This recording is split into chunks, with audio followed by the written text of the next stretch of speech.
Boa noite a todos, que Jesus vos abençoe, nos abençoe, abençoe os seus lares. Obrigado por estarem conectados conosco mais uma vez, tá bom? Então, antes de a gente começar, muita paz, muita saúde. Esperamos que a mensagem de hoje possa trazer algo positivo, possa trazer reflexão, né? Que Jesus esteja nos inspirando a todos, sempre para que a gente tenha sempre uma palavra de ânimo, de encorajamento, de paz para todo mundo, não é? Que a gente sirva em nome do Cristo como instrumentos de paz. Muito bom. Boa noite, Geni! Geni Andrade, querida, prima. Eu descobri outro dia que eu tinha uma outra prima, né? Pela Lara aqui de tabela. Não é que ela não falava, é porque eu tinha esquecido, tá, Geni? Que Jesus te abençoe, minha querida. Muito bem. Essa musicoterapia é ótima. E é mesmo, menina. Alivia realmente as nossas almas, não é?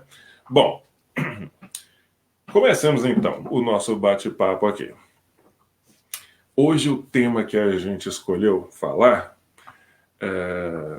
diante de algumas. Acho que eu tô tão baixinho, né? Aqui. Muito bem. Assim vocês veem melhor ver o globo, né? O tema que a gente escolheu falar foi devido a tantas coisas que a gente tem visto acontecer, né? Coisas perto da gente que tem acontecido, próximos, né? Não dentro da família, mas próximos. A gente tem visto, tem tanta coisa acontecendo no mundo, então a gente fica realmente preocupado com o rumo a qual as coisas estão acontecendo. Tem tomado o rumo que as coisas têm tomado a vida em si. E outro dia, a gente estava aqui em casa e a gente descobriu que o gato do vizinho às vezes entra aqui em casa, faz uma bagunça, aterroriza as gatas da Lara, e aí, assim, causou um certo tumulto. E um dia, menina, eu falei pra Lara: olha, esse gato tá perturbando aí, eu vou jogar um negócio nele aí, esse gato tem que sair daqui, porque toda vez que ele entra aqui, ele faz xixi em cima da mesa, faz cocô na casa, faz uma bagunça, machuca as gatas e tudo. Eu não quero esse gato do vizinho aqui. Eu fui lá, conversei com o vizinho, falei: olha, seu gato tá fazendo assim, assim, assim, né, tudo. Sendo, né, amigável, um vizinho é, fazendo o melhor possível para ser um vizinho sociável. Aí a Lara disse para mim, a gente aprende todo dia, né? A Lara disse: ele é um gato. Um gato não tem noção que ele tá fazendo errado. É um gato, é um bicho, é uma criação de Deus. E aí eu fiquei pensando sobre aquilo, né, me fez refletir como é que eu permiti um gato tirar a minha paz, a ponto de eu querer, né, espirrar alguma coisa nele para ele não voltar aqui mais, alguma coisa assim. Eu falei: meu Deus. E aí, isso me fez lembrar de. Eu comecei a refletir, né, porque os acontecimentos da vida nos levam a refletir sobre quem somos, como pensamos, como reagimos aos acontecimentos nas nossas vidas. Então, esse foi um exemplo pequenininho, mas me fez refletir. E daí eu lembrei de outra coisa. Quando me perguntaram qual era o meu filme preferido, e eu não soube dizer exatamente qual era, mas ficou entre alguns, dois ou três ali, de minha preferência, e entre eles havia um filme que esse me chamou muita atenção e eu gostava realmente muito do filme. E o nome desse filme é Gladiador. Eu acho que vocês conhecem, né? É possível que vocês conheçam, porque esse filme é muito famoso, tocou por muito tempo aí nos cinemas, depois ficou bem famoso pelos DVDs, pela TV a cabo e tudo, e até hoje eu acho que vende bastante. É um filme com o. Qual é o nome do. Não importa o nome do ator, mas o nome do filme é O Gladiador, que se passa uma história em Roma. Eu acho que vocês se lembram disso, não é? E ele é traído pelo o filho do imperador, o imperador acaba morrendo, queria passar os poderes para ele, e o filho do imperador, com ciúme, manda matá-lo, e ele sobrevive ao atentado de execução. Menino, e aí ele se torna um gladiador.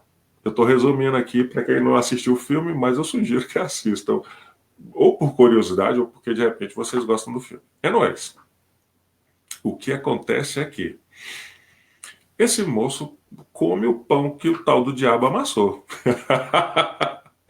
Se torna lá um herói dos pobres, do povo e tudo, e ele tem a oportunidade de voltar a Roma, aos circos romanos, né, as arenas, né, dos gladiadores, e em um momento de uma desses eventos, ele dá de frente com o corrente imperador. E daí tem todo ali o drama ali que se envolve. Para quem não assistiu o filme, eu já vou falar aqui do final do filme, porque faz parte do que a gente está falando, tá? Ele acaba matando o seu algoz do passado.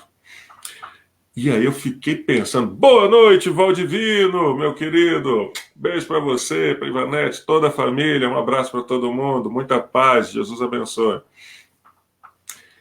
E daí, por que é que eu lembrei disso com a história do gato? Porque me fez refletir por que é que eu gosto desse filme, por que eu gostava desse filme tanto. Aí a pergunta é, seria porque ele conseguiu sobreviver ao atentado de execução? Seria porque ele conseguiu sobressair a todas as condições desfavoráveis a ele, né, quando ele se tornou então um gladiador, era escravo, era um gladiador, ele pertencia a alguém a partir daí então. Ou seria pelo fato de, além disso tudo, ele ter conseguido concretizar a sua vingança sobre o seu algoz. E ainda assim devolver Roma para os justos, para o povo, né, para o Senado, de forma que Roma pudesse ser governada de forma correta. Por qual desses motivos é que eu gostava tanto desse filme? Olá, Amadeus! Beijo para você, Amadeus, meu cunhado querido. Jesus te abençoe, você, toda a família aí, Rosângela, Gabriel, Daniel, todo mundo. Um abraço, um cheiro para todo mundo. Obrigado, Valdivino, pelo carinho. Obrigado, meu irmão. Então me fez pensar, refletir realmente sobre isso. A ideia que na minha reflexão, a impressão que eu tive é que eu senti um certo alívio em ver que o algoz do herói do filme tinha sido assassinado. Ele pagou com vingança. E isso, na verdade, se tornou um choque para mim hoje. A ideia imediatista que nós temos de justiça, que é uma ideia, essa ideia imediatista, quando eu falo é imediatista porque a gente está pensando no hoje, ela é falha.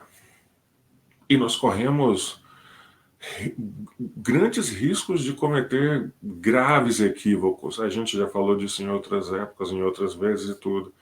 Mas aí eu fiquei pensativo em quantas pessoas também pensam dessa forma, em que quando você elimina o algoz, você fez vingança e aí tá tudo kit.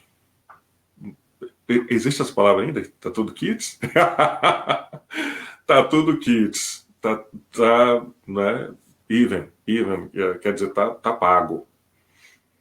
E daí eu fiquei pensando o tema que a gente iria abordar hoje, que seria então a vingança. Esse tema, a vingança, ele está. Eu usei por base algumas leituras que a gente sempre faz aqui e tudo, mas basicamente tem um fragmento do Evangelho de Mateus, eu vou ler o fragmento em si, e também uma mensagem do espírito Jules Olivier, lá no livro o Evangelho segundo o Espiritismo, essa mensagem que foi escrita em 1862 e consta também aí como instruções dos Espíritos no capítulo 12 de O Evangelho segundo o Espiritismo, que é intitulado Amai aos vossos inimigos. Quando a gente faz esse tipo de estudo, eu ri demais porque o Aloysio Elias, ele fala isso também nos estudos do Mildinho Uberaba, Mildinho por causa do estudo minucioso, então é o Mildinho. Procurem também que vocês não vão se arrepender. Fantástico o estudo desse pessoal. Quando a gente faz um estudo do Evangelho, a gente faz um estudo, prepara um material assim, se nós não, em algum ponto do estudo, se nós não entramos em choque, um pequeno choque que seja, um conflito, por menor que seja, em algum ponto desse estudo, a gente deve reavaliar alguns conceitos. Porque tudo é muito novo. Apesar de ter sido escrito, não é, pelas mensagens dos Espíritos, ou também baseando no Evangelho de Jesus, pelos seus seguidores, né, pelos seus discípulos, os evangelistas, em torno aí de quase 2000 anos atrás, ainda são textos extremamente atuais para o que vivemos, para os conflitos que enfrentamos até no hoje. E isso nos faz, ou deveria nos fazer refletir sobre alguns princípios nossos, alguns sentimentos que nós carregamos. Então, daí a gente decidiu falar sobre a vingança hoje. Bom, a referência no Evangelho de Mateus se dá lá no capítulo 5, versículos de 44 a 46, onde Jesus dizia o seguinte: amai os vossos inimigos, fazei o bem aos que vos odeiam e orai por aqueles que vos perseguem e caluniam, a fim de que vós ou vos torneis filhos do vosso Pai que estais nos céus, que faz erguer o sol sobre os bons e os maus, e faz chover sobre os justos e os injustos. Pois, se amais apenas os que vos amam, que recompensa tereis? Não é lindo? É lindo, mas causa um impacto. Porque ele está falando aqui, basicamente, que a gente tem de pagar o mal com o bem, perdoar a ofensa e amar. O amor no sentido ágape, né? No sentido caridade, no sentido de amar a humanidade, entender aquele que está cometendo a falta ou o equívoco como um irmão, como a gente poderia fazer com um irmão de dentro de casa mesmo, um familiar, um amigo. Não é? Todos nós cometemos equívocos. Às vezes a gente faz ou a gente fala alguma coisa que desagrada alguém. Isso não quer dizer que somos inimigos. E daí a gente precisa avaliar a palavra inimigo também, porque lá no título do capítulo, no capítulo 12 de O Evangelho segundo o Espiritismo, ele está intitulado, olha como é importante, amai aos vossos inimigos. Eu preciso entender amar e eu preciso entender inimigos. Amar a gente já falou bastante a respeito, então ainda não esgotamos, mas daí a gente vai tentar entender quem é o inimigo. A melhor explicação e tradução do latim e também do grego, das palavras que foram usadas para definir aqui o inimigo, nos livros, nos textos, né, do Evangelho, diz o seguinte: o inimigo, nem sempre adversário é sinônimo de desafeto. Às vezes, apenas representar a parte contrária em uma disputa, partida ou conflito. Isso quer dizer que o inimigo é aquele que odeia alguém, que procura prejudicá-lo. Então, vamos dar só uma esmiuçada nisso daqui para a gente entender o resto. O que ele está dizendo aqui, os tradutores, é que nem sempre o adversário em si, da disputa, é um inimigo. Entendemos? Isso quer dizer, o adversário numa partida de esporte, isso não quer dizer ele é adversário, mas ele não é o seu inimigo. A intenção dele, né, ainda que seja aí um exemplo da artes marciais, lá do UFC ou alguma coisa assim, apesar daquele tipo de esporte, a intenção não é trucidar o oponente, mas é o tipo de esporte do jeito que se entende. Da mesma forma, a gente pode pensar aí numa partida de tênis, de basquete, de futebol, de esgrima, mesmo com a espada ali, a intenção, na verdade, não é matar o oponente. É uma partida, é uma disputa. Nem sempre, então, o adversário é o seu inimigo. O seu inimigo é além disso. Ele não é só adversário, ele não só é o contra ao que você se propõe a fazer, mas ele é contra você e ele vai fazer de tudo para te prejudicar, para causar algum tipo de prejuízo na sua vida, seja ela na sua vida física, emocional, moral, não importa.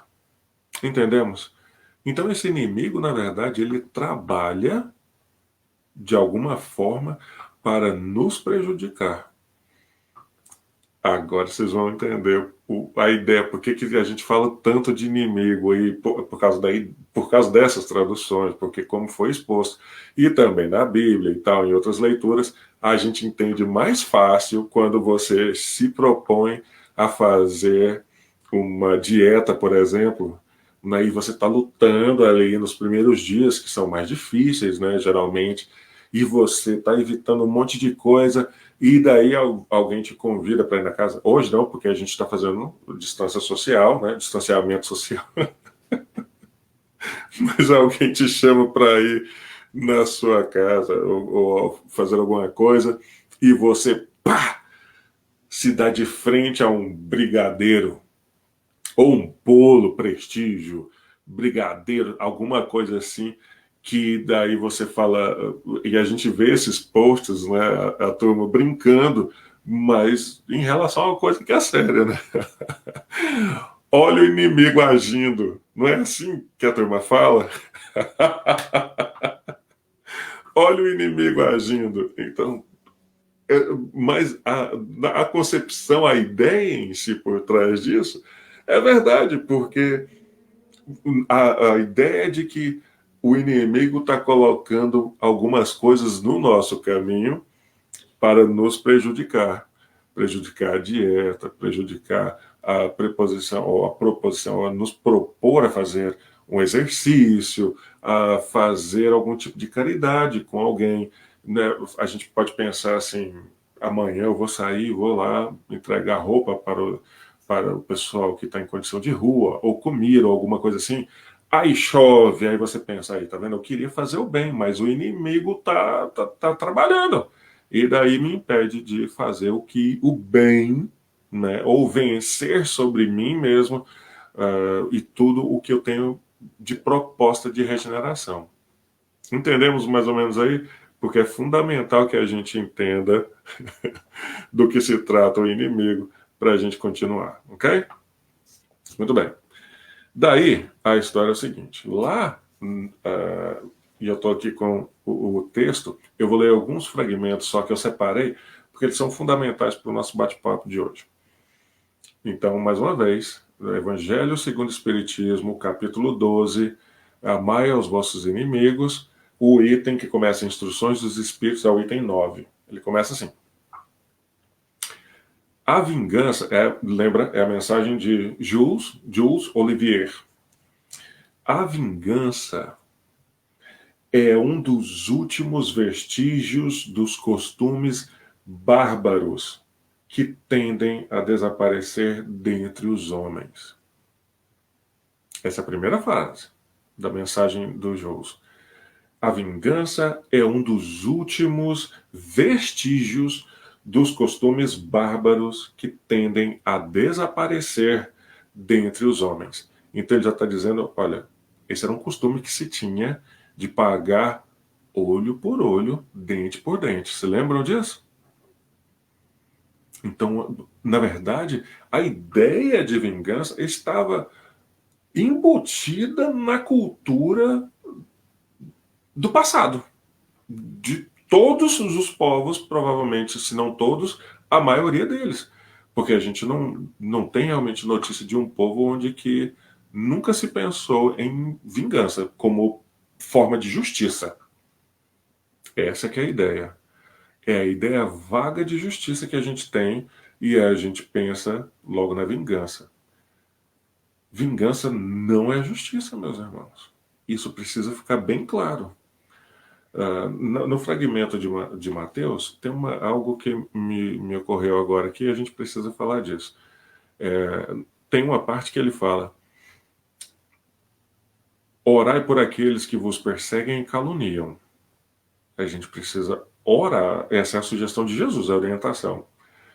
Orar por aqueles que vos perseguem e vos caluniam, a fim de que vos torneis filhos de vosso Pai que estás nos céus.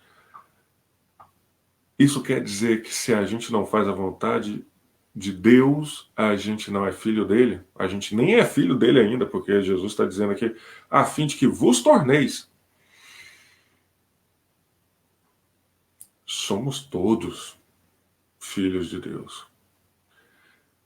E o fato de a gente interpretar de uma forma equivocada por tanto tempo essa ideia de que uns são filhos de Deus, outros não, uns são merecedores do céu e outros não, isso nos fez também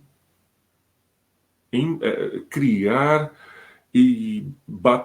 criar guerras, batalhas, conflitos, separações entre povos, entre familiares, não é assim? Então a gente precisa aí estar observando com carinho como é que eu estou lidando com aquele que me causa mal, que me ofende, que me calunia, que me persegue. A questão de nós nos colocarmos na condição de cristãos, e o Jules, eu vou ler essa parte inclusive, ele coloca, olha, nós precisamos buscar alcançar aqui uma maturidade espiritual, moral e espiritual, ao ponto de que nós não tenhamos ninguém como inimigos. Ninguém como um inimigo. Se outros nos têm como inimigos, daí o problema já é deles. A gente tem de buscar fazer a nossa parte, o melhor que a gente puder. Mas nós precisamos vencer as barreiras que ainda nos algemam, nos acorrenta a ideia de que o outro possa ser um inimigo meu. Eu preciso vencer isso.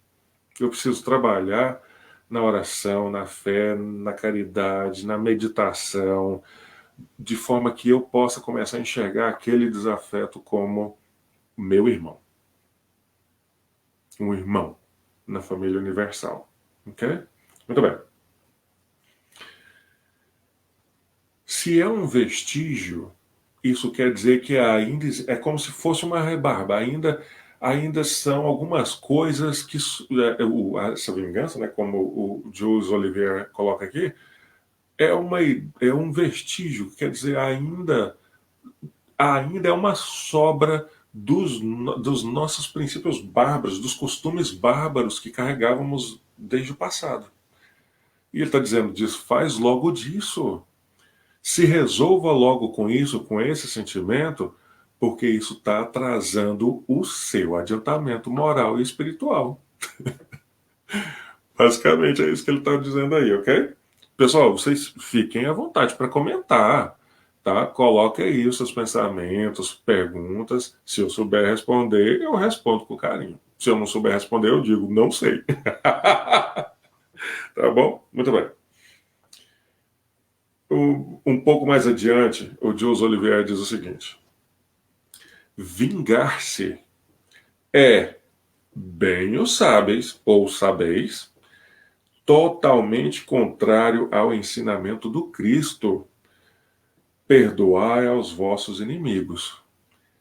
E aquele que se recusa a perdoar não é espírita, como também não é cristão. Olha, então quando eu estava preparando, que eu me deparei com essa frase, foi por isso que eu marquei, falei, merece a gente comentar a respeito, né? Isso me causou, né, um certo abalo. A gente fica pensativo se realmente a gente conseguiu relevar ou perdoar todas as ofensas que nos fizeram. Todas elas. E aí eu comecei a pensar, olha a paranoia, comecei a pensar desde criança, se eu lembrava, nossa, quem fez alguma coisa comigo? Será que eu perdoei realmente? Será que eu entendi? Será que eu relevei? E na minha juventude, porque quando a gente quando criança, aí tem um pouco da inocência, aí tem um pouco da, não é, de não entender, do não entendimento, mas daí chega a adolescência e você já tem noção da maioria das coisas. E como é que eu lidava com isso? Como é que eu lidava com a ofensa? E merece a nossa reflexão. Será que eu carrego isso comigo até hoje? Ou será que na minha cabeça, toda vez que eu lembro daquela pessoa ou daquela situação, a vontade que eu tenho é de ir lá e esganar a pessoa ou pôr fogo em tudo? Como é que eu lido com isso? Isso me fez refletir. Se eu estou buscando me melhorar a cada dia, se eu estou tentando me transformar a cada dia, buscar realmente ser um espírita, ser, né, realmente cristão, nós não vamos nos tornar espíritos de luz da noite para o dia. Compreensível, muito claro, muito tranquilo, todo mundo sabe disso. Mas eu preciso buscar isso. Eu preciso buscar entender, eu preciso buscar absorver para que realmente eu seja melhor, para que eu consiga me libertar. Libertando o outro, eu consiga me libertar. Então aí entra o segundo ensinamento aí da mensagem de Jesus. Orai por aqueles que vos odeiam, que vos perseguem, que vos caluniam. Se eu identificar que alguém me tem como um inimigo, eu preciso orar muito por essa pessoa, para que ela se liberte. E também me liberte, né? Para que ela se liberte e me liberte da perseguição dela. Então, bem, ainda mais adiante, aí é que ele já começa a fechar aqui a linha do raciocínio dele. Ele diz o seguinte: na maioria das vezes, ele, a pessoa que está cometendo a vingança, né, toma uma aparência fingida. Meu Deus. Toma uma aparência fingida. Isso quer dizer, faz de conta. Disfarçando no fundo do seu coração os maus sentimentos que o animam. Segue caminhos tortuosos, espreita na sombra o inimigo e, sem que ele sequer desconfie, espera o momento mais favorável para, sem correr nenhum risco e sem receio, executar sua vingança. Ocultando-se, vigia-o sem cessar, prepara-lhe armadilhas odiosas e, na ocasião propícia, derrama-lhe o veneno. No copo, o veneno. O Júlio Oliveira está dizendo aqui que muitas vezes nós não vamos direto ao agressor. Nós estamos falando aquele que cede ao impulso da vingança, tá? Muitas vezes, é comum, na maioria das vezes ele diz aqui, a pessoa não vai e encara de frente ali a pessoa, a situação. na verdade, ela se recolhe, começa a remoer aquele sentimento dentro, começa a fingir de forma a não transparecer a ideia de que está muito irritado e que dentro dele ele está pensando, eu quero trucidar essa pessoa. Eu já conheci pessoas assim, que se abriram para mim dessa forma. Exatamente dessa forma. Bem, se eu pudesse, eu matava essa pessoa. E aí a pergunta que a gente pode fazer é: e o que você vai ganhar com isso? Porque hoje, tendo o breve conhecimento que a gente tem, esclarecimento sobre a vida espiritual, sobre a multiplicidade, né, a multiplicidade das encarnações, a gente começa a entender pelo menos um princípio de que a morte não é o fim. A morte não é o fim. Então, na verdade, quando a gente pensa assim, se eu matar essa pessoa, o meu problema vai ter fim? Não vai. Porque, na verdade, essa pessoa que está viva, que eu tenho como meu inimigo, ele pode não ter como chegar em mim enquanto a gente está encarnado. Por vários motivos, por medo de ser preso, por um monte de coisa. Né? Olá, Nívia Carvalho! Um beijo para você, querida. Boa noite. Que Jesus abençoe você, o seu lar, a sua família. Seja muito bem-vinda. A gente, essas pessoas que nos têm como inimigos, né, o inimigo em si, que está conspirando contra nós, ele pode não ter acesso à nossa vida enquanto encarnado. Uma vez que essa pessoa está no plano espiritual, se essa pessoa continua com sentimentos de vingança, de nos querer fazer mal, eu vou te dizer uma coisa. Nós precisamos estar muito equilibrados espiritualmente, contar muito com a ajuda do anjo de guarda, dos espíritos protetores, para que essa pessoa não tenha acesso a nós, porque daí já não tem mais as barreiras físicas. Essa pessoa não vai temer mais, por exemplo, ser preso. Já pensou nisso? Rosimeire Amorim, boa noite, querida. Seja muito bem-vinda, que Jesus abençoe você, o seu lar, a sua família. Seja muito bem-vinda. Nós já pensamos nisso? Olha, hoje, com o pouco conhecimento e esclarecimento que nós temos, se eu mato a pessoa, na verdade eu estou liberando aquela pessoa de depois ter acesso a mim, fora da carne. Ter acesso a meus familiares, aos meus animaizinhos de estimação. Exatamente, Rosimeire Amorim. Orar e vigiar. A gente precisa orar e vigiar. Mas depois, se aquele que padeceu por causa da nossa mão, da nossa atitude, da nossa ação, só orar e vigiar não vai ser suficiente, não é?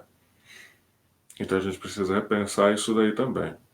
De que tanto que aquele que me ofende, qual é o grau de gravidade, né, do impacto que tem chegado a mim, o efeito em si. Muito bem. Um pouco mais adiante ele diz o seguinte: não recua aquele que está, né, com esse plano de ir pelas beiradas para alcançar o seu objetivo de vingança, ele não recua, né, da calúnia, das falsas insinuações. Lá mais na frente ele diz o seguinte: a pessoa que não chega direto, mas a pessoa com o intuito de vingar, ele começa a usar outros artifícios, como criar calúnias, como ele está dizendo aí, começa a criar um mal-estar com a pessoa, falando com outros: olha, essa pessoa aí fez isso, isso e isso comigo, essa pessoa não vale nada, essa pessoa é ruim, essa pessoa tem má índole, essa pessoa falou isso e isso de você. Quantas vezes isso nos já aconteceu? Quantas vezes isso não já aconteceu conosco, com vocês que estão aqui conosco nessa nossa conversa, de alguém virar para nós e falar assim: Ih, você está conversando com essa pessoa aí, essa pessoa não vale nada, essa pessoa é uma pessoa ruim, de má índole, essa pessoa faz fofoca de você. Se a gente estiver em sã consciência, num estado emocional e psicológico estável, né? A gente vai pensar, você também está fazendo fofoca. Mas você está falando mal da outra pessoa, que eu não conheço direito, ou eu conheço e a pessoa nunca me tratou mal, nunca me deu motivos para pensar isso que você está falando dela. Então, existe aí logo um conflito. Para a gente encerrar uma fofoca, é só a gente dizer para a pessoa o seguinte. Eu lembro, a gente lê isso também na nossa doutrina, né, na literatura espírita, mas a primeira vez que eu ouvi isso foi o Divaldo falando na palestra dele. Olha, você está me falando da pessoa e você está falando coisas que eu não sei, então nós vamos lá falar com ela para tirar isso a limpo. Imagina isso, se a gente falar isso para a pessoa que está fazendo fofoca, geralmente acaba bem aí a conversa. E uma outra forma mais tênue, né, de encerrar isso é você ouvir a pessoa e deixar entrar por aqui e sair por aqui. Foi embora. Não dá intenção, não dê o valor para isso. Não dê essa importância, o poder de as pessoas criarem esse mal-estar com a gente ou com outras pessoas e por aí vai. Elaine Oliveira, um beijo para você, Elaine, para você, para sua família, todo mundo, saudade de todo mundo, muita paz, Jesus abençoe. Então a gente vai pensando aí nisso, essa pessoa, e a gente conhece pessoas assim, que vão, né, minando a integridade daquela outra pessoa, vai humilhando, vai causando mal-estar nos grupos que a pessoa frequenta ou participa, e por aí vai. Daí o Jules Olivier diz o seguinte: o covarde que se vinga desta maneira é 100 vezes mais culpado do que aquele que vai direto a seu inimigo e o insulta de cara limpa. Eu quero que fique claro aqui uma coisa. O Jules Olivier não está fazendo apologia a que a gente vá se vingar, tirar satisfações com a pessoa. Não é esse o ponto. Ele está fazendo uma comparação que é muito pior quando você vai minando e criando um mal-estar. O seu ponto não é ainda, né, prejudicar aquela uma pessoa, mas para isso você vai causando um mal-estar em várias outras pessoas, em uma situação que às vezes é irreversível. Porque existe isso também. Às vezes você cria aí um. A gente vê, né? Você não espera que ninguém aqui faça isso. Mas às vezes a gente vê uma situação que foi criada por uma fofoca, por algo que foi falado, e que aquilo não é corrigido, não é reparado, e aquela outra pessoa que nem fazia parte do drama em si, né, da trama em si, e ela fica com aquele pensamento. Criou-se uma situação e as pessoas não sabem lidar com isso. Ele continua assim, para encerrar na mensagem do Jules Oliveira. Recuso-me a aceitar a simples ideia que um membro da grande família espírita possa ceder ao impulso da vingança ao invés de perdoar. Olha só como ele coloca.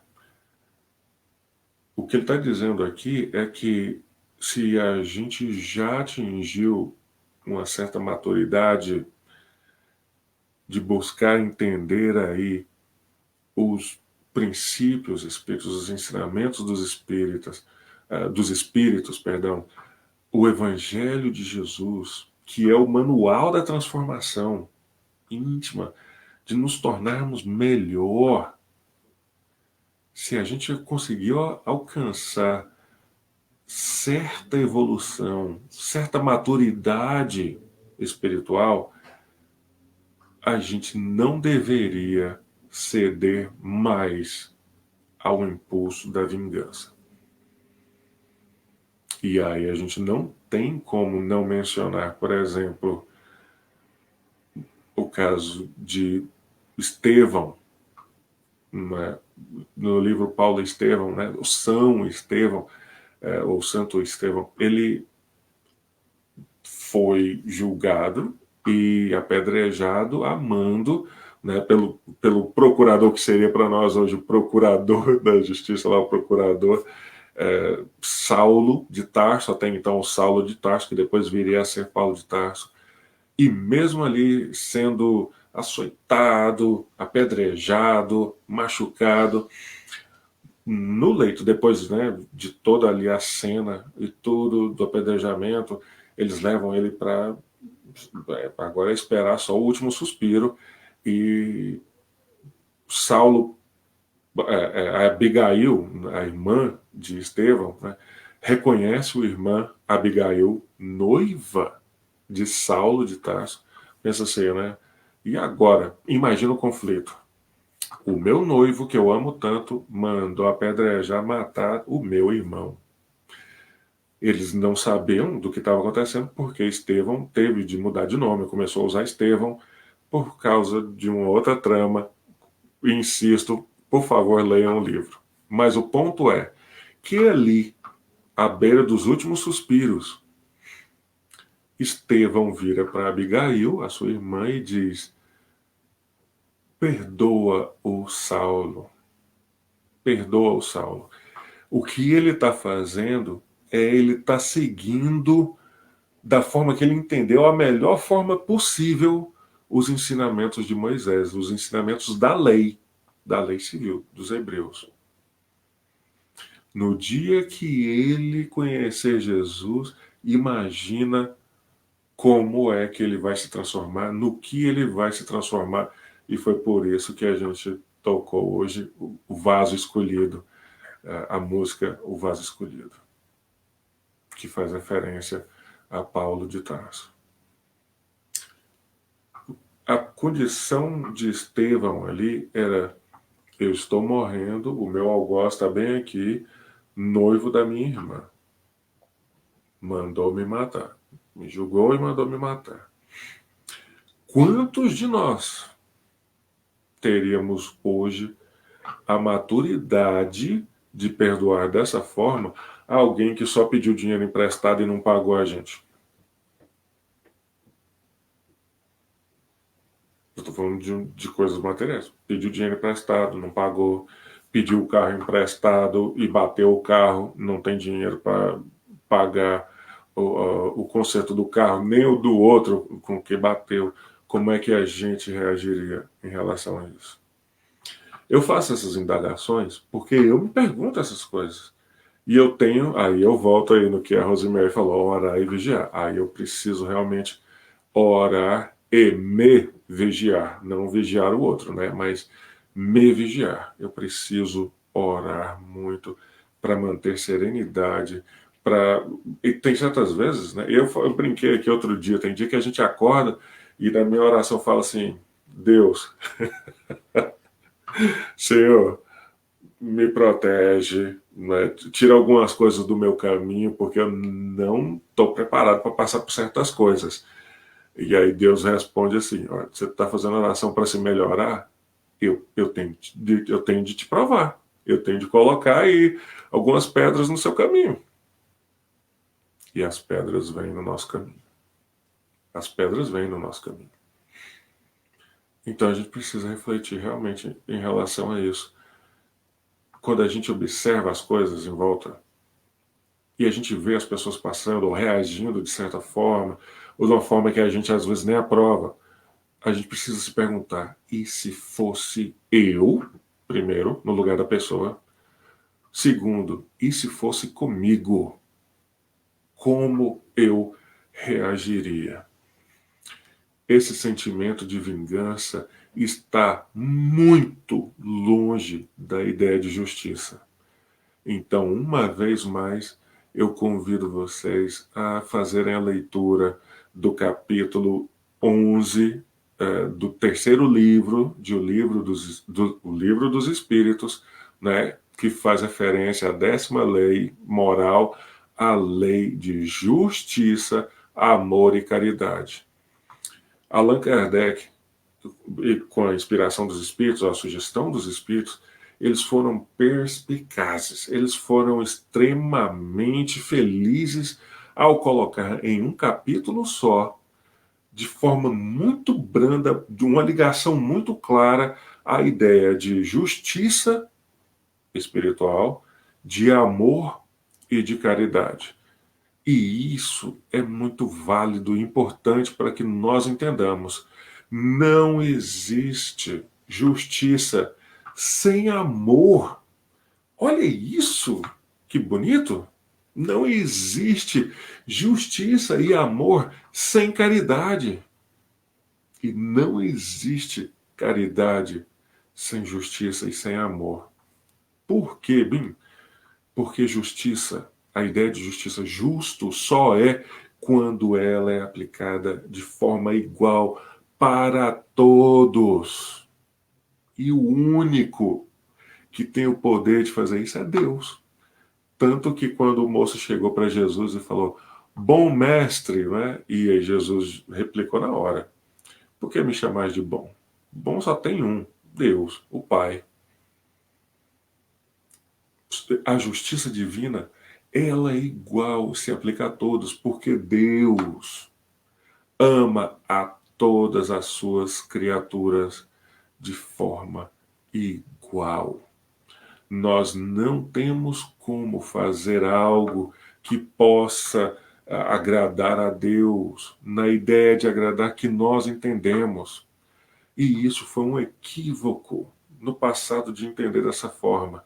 Vamos fazer assim que a gente agrada a Deus. E daí a gente volta lá no fragmento do Evangelho, onde Jesus faz assim para que vos torneis, né, filhos de Deus. Somos todos filhos de Deus. O que ele quis dizer, então, aí, a gente só pode deduzir a forma de nos identificarmos. Nossa, bati até aqui na impressora, empolgado, né, falando de Jesus.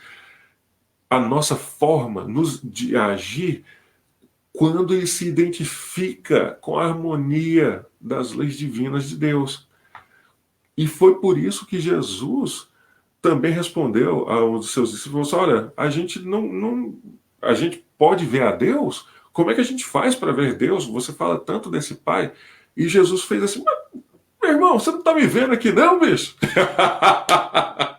Você não está me vendo aqui não, rapaz? E aí, muita gente interpreta isso também como Jesus sendo Deus. E não é. É porque Jesus era o verbo, também, né? O verbo de Deus. Lembra na Gênesis. Então Deus disse, pá. E a coisa se acontecia na formação do planeta. Esse verbo era Jesus. Jesus aí construindo o nosso globo, planejando tudo, o DNA de todas as coisas que existem no nosso planeta. Aí a gente vai fechando aqui, então, a ideia, né, principal da nossa conversa. Esse amor, ágape dos gregos, que é o amor de irmandade, né, de fraternidade, de caridade, de enxergar no outro, ainda que o outro esteja cometendo equívocos contra nós, é um irmão e a gente precisa perdoar, relevar, porque ele ainda não entendeu. Ele ainda não entendeu. E quando a gente se põe na condição de que, como Estevão, né, do exemplo que eu dei aí, quando a gente consegue enxergar no outro que o outro também está em processo de evolução, como nós, que nós também erramos, né? Fica mais fácil digerir a ofensa. Fica mais fácil. Fica mais fácil ser caridoso, porque essa caridade também envolve. Eu não. Como é que eu seria caridoso, sinceramente, odiando a pessoa? Como eu vou ter a essência de caridade dentro de mim odiando alguém, qualquer pessoa que seja?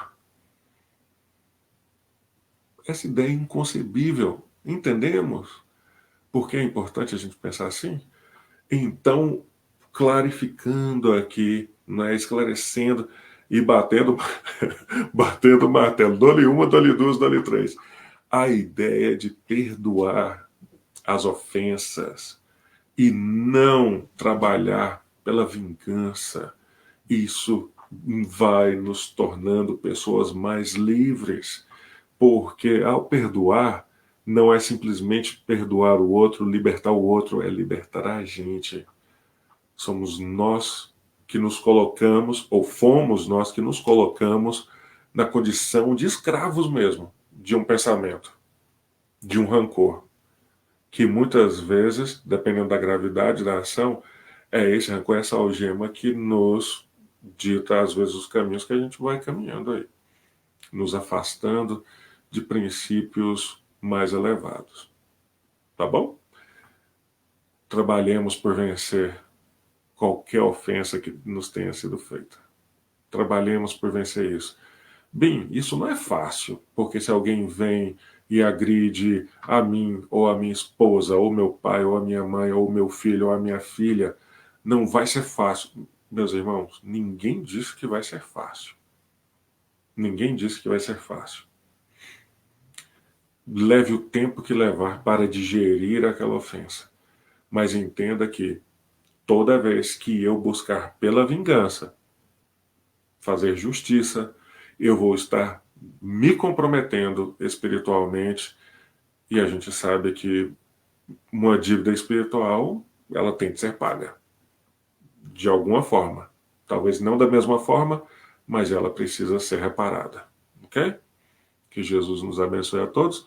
Nós vamos tocar mais uma para preparar aí a água para fluidificação, magnetização, as bênçãos dos anjos. Então já prepare o seu vasilhame. Ó, peraí, tem uma pergunta. Oi, Eva. Agora vai. Qual a pergunta? Rosemary,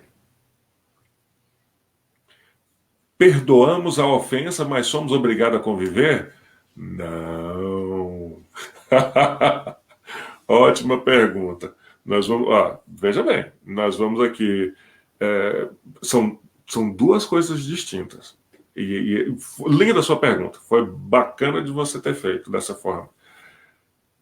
Se nós perdoamos, e esse perdão é entender o seguinte: toda vez que eu penso no acontecido, não me causa mal. Não me causa mais nenhum. Isso quer dizer, eu me libertei daquele sentimento que eu carregava pelo mal que o outro fez para mim. Entendemos? Esse é perdão. Aí a ideia de conviver é: se eu sou obrigado, de certa forma, a conviver com a pessoa porque. E nós vamos falar de alguns exemplos. Porque é um familiar e está na mesma casa, por exemplo. Ou é um familiar, mas não vive na mesma casa, mas por ser um familiar, às vezes tem de conviver. Ou é do trabalho, ou você pede contas, né? Ou pede demissão, pede contas, nossa, isso é tão antigo. Ou você pede demissão, ou torce para outra pessoa ser demitida, porque você não quer conviver com ela. Ou na igreja, no centro espírita. Imagina. Então a ideia é: você tem de conviver com a pessoa, ou você não tem a opção. Se for uma opção sua de afastar, porque já não existe afinidades, não tem por que continuar junto, ou às vezes você perdoou, mas a pessoa ainda carrega algum tipo de sentimento, de energia que vai continuar, né, te alfinetando e tudo. Às vezes é melhor, se temos essa opção, viver distante. Mas se você já venceu o problema em si, né, como o doutor Almeida, Alberto Almeida fala, se você já venceu a encrenca, você se libertou. Se é possível criar uma ponte para que estejam os dois ok, bom, mas se essa ponte não é possível, não insista, viva feliz, continue orando por eles, né, por aquela pessoa, pelas pessoas em si, se for uma questão que envolve mais pessoas. Mas ninguém é obrigado a conviver. na atual conjuntura, na atual encarnação. Mas lembra que, se nós temos alguém que nos machucou gravemente, e mesmo que você perdoe, essa pessoa continua nessa energia, nós. Seria possível, aí eu faço essa pergunta, seria possível nós realmente evoluirmos largando um nó para trás? Esse nó tem de ser desfeito de alguma forma, não é? E aí, na literatura, por exemplo, de André Luiz, a gente vê espíritos, né, sendo os guias, né, as pessoas responsáveis pelas caravanas até chegar na Terra para desenrolar alguma coisa, e essas pessoas falando, mas essa pessoa aí foi a que me feriu, ou está ferindo, ou feriu um familiar meu. E você fica assim, como é que ele está tendo essa serenidade? Porque ele já venceu. Quem não venceu foi o outro. E para criar aí todo. Né, para a gente evoluir, nós precisamos dar a chance para aquele que errou consertar também. E às vezes a gente pode auxiliar na reparação e na evolução do outro. Tá? Então pensa nisso com carinho. Respondeu mais ou menos? Diga aí. A Geni disse o seguinte: belíssimo evangelho, que Jesus faça de nós a cada dia instrumentos de paz e amor. Sim, aprendendo a perdoar, né, Geni? Ei, a prima querida. Menina, você falou tudo. Precisamos aprender a perdoar, né? E esse perdoar não é simplesmente esquecer, como tipo assim, olha, não lembro que isso aconteceu, como se fosse uma falha de memória, não. Se isso acontecer, procura o médico, né? Alguma coisa não está certo aí. É o esquecer no sentido, isso já não me afeta. Eu lembro do que aconteceu, mas mesmo quando eu penso, eu não tenho nenhum tipo de energia ruim contra aquela pessoa, eu não quero o mal daquela pessoa, muito pelo contrário, eu quero que aquela pessoa se liberte. Isso é perdoar, né? Maravilha. Muito bom. Nós vamos cantar mais uma.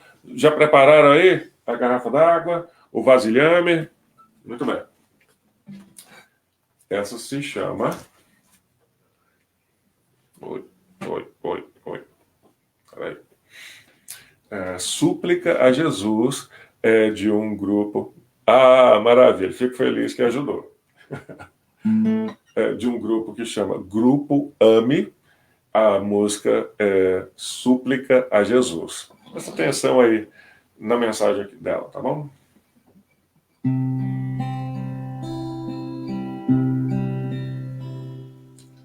Jesus, no silêncio da prece, teus irmãos a ti pedem paz, para aliviar um pouco as aflições. Senhor, enxugai nosso pranto, precisamos do teu amor e sentir tua presença envolver nossos corações. Por isso, vem, Jesus,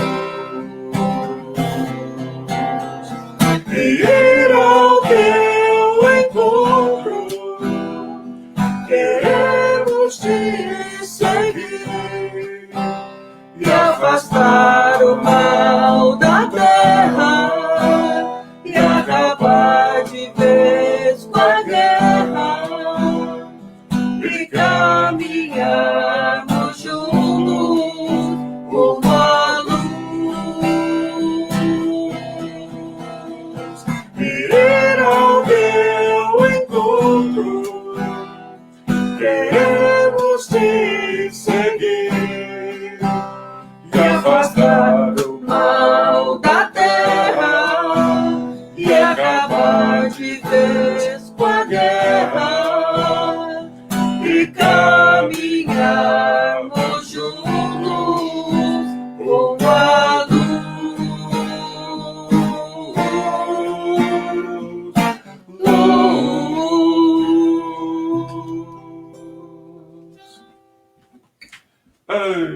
música bonita. Muito bem. Então, o pessoal ainda está entrando. Que bonitinho. Obrigado pelo carinho de todos, tá? A Norme de Oliveira Diniz.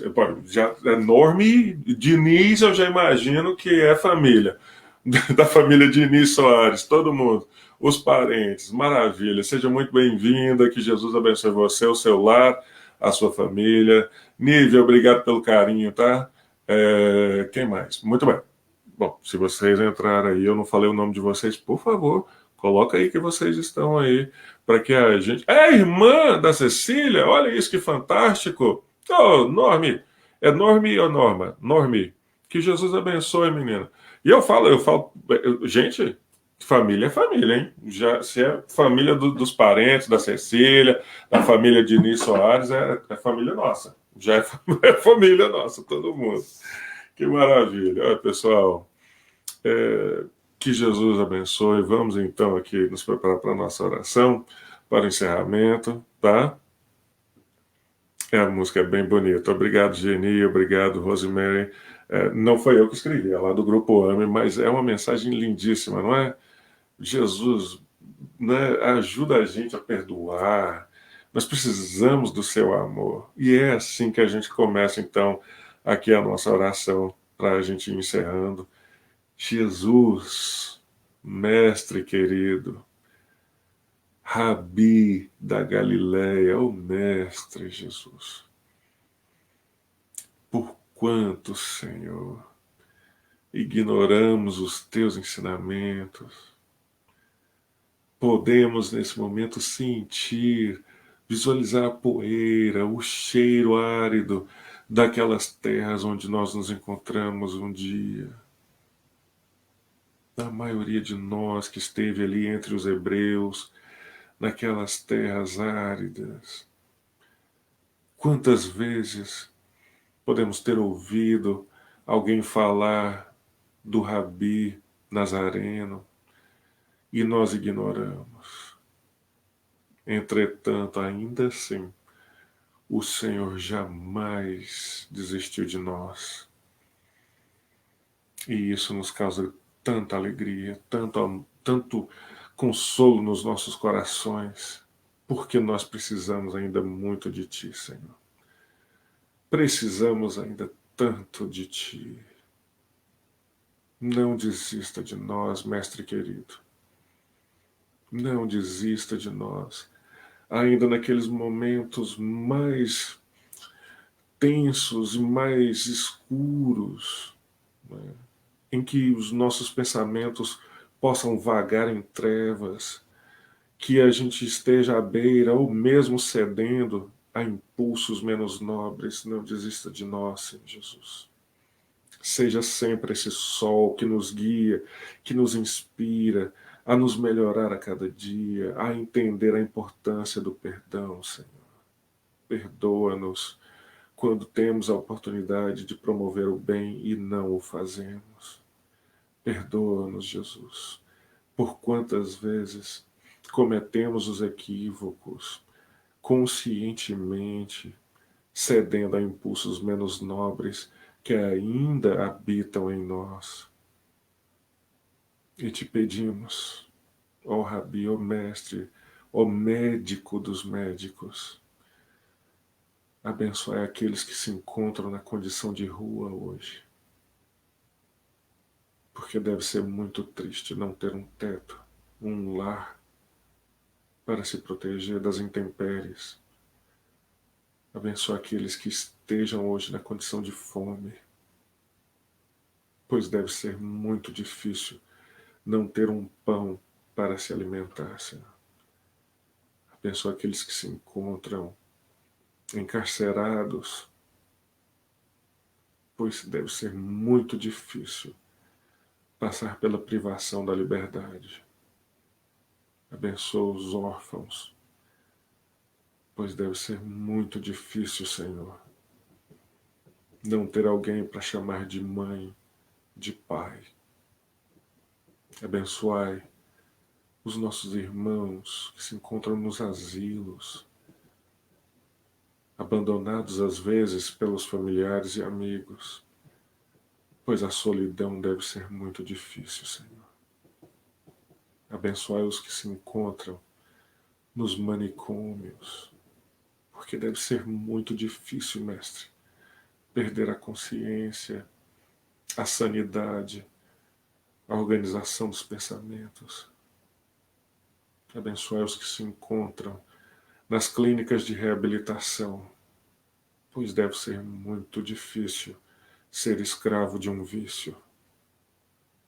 Abençoai as mães que tiveram de sepultar os seus filhos em algum ponto, porque deve ser uma dor inimaginável ter de sepultar um próprio filho.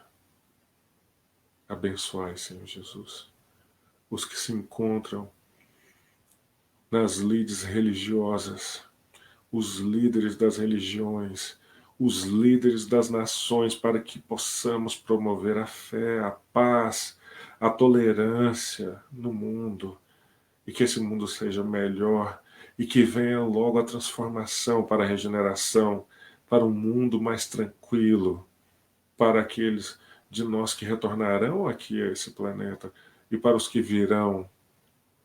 Perdoa-nos, Jesus, por tantas vezes não sabermos amar. Que a tua paz seja a nossa paz e que os bons espíritos que nos acompanham nesse momento, a cada lar aqui dos nossos companheiros que se encontram presentes conosco, possam aí, os médicos do espaço, fluidificar ou magnetizar essas águas, depositando aí fluidos salutares para a cura ou alívio das nossas dores físicas, emocionais ou espirituais. Que Jesus, o sol das nossas vidas, continue nos abençoando no hoje e no sempre. Muita paz, meus irmãos. Obrigado pelo carinho, tá? Pela paciência, pela companhia. Que Jesus abençoe a todos. Em nome do Centro Espírita Fraternidade e Esperança, o nosso abraço querido. Muita paz, saúde e paz a todos. Que Jesus nos abençoe. Fiquem com Deus. Boa noite.